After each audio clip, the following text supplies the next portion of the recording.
Imagine a movie being successful without advertising. It's unheard of. But George Lucas did just that. In a brilliant flash of white light, he has saw the future and has spent the last 20 years showing us. This is what good friend Steven Spielberg comments on George Lucas's films in the book George Lucas. George Lucas is the director of the famous Star Wars film and has produced the classic Indiana Jones films. But who really is George Lucas? I'll tell you who he is and why he is one of our time's most iconic artists. Um, Now, take this journey with me to a long time ago in a galaxy far, far away. George Lucas was born in Modesto, California in 1944. He grew up the son of a businessman. In fact, his father's name was George Lucas Sr. George Lucas vouched to never be like his father as he grew up fascinated by racing and fast cars. In fact, at the age of 18, George Lucas Jr. Got into a verbal altercation with his father in which he told his father, two things are for sure. One, that he was going to end up doing something with cars, and two, he was never going to be the president of a company. Ironic now that George Lucas is the president of multiple companies and is worth billions of dollars.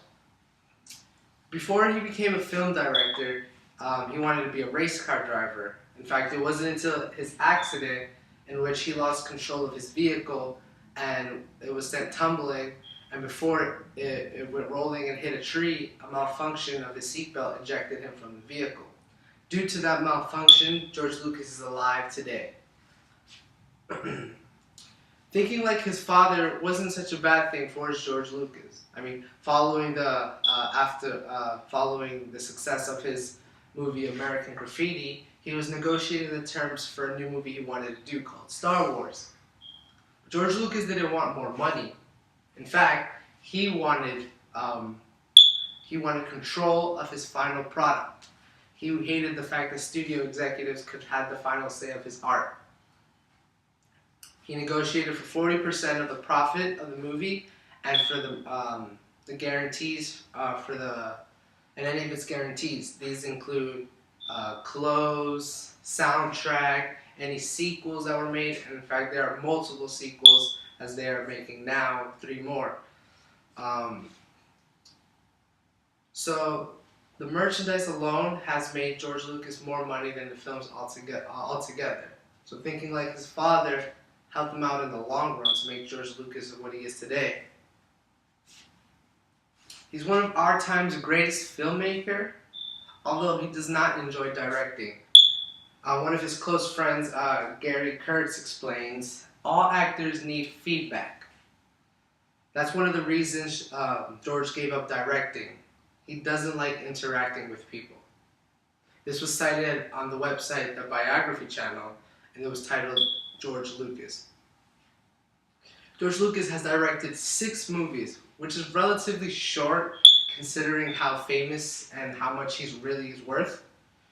But all that money he has earned, he has generously given back to the cinematic world, as he is in charge of multiple companies, including the ILM, which stands for Industrial Light and Magic, and this is their symbol.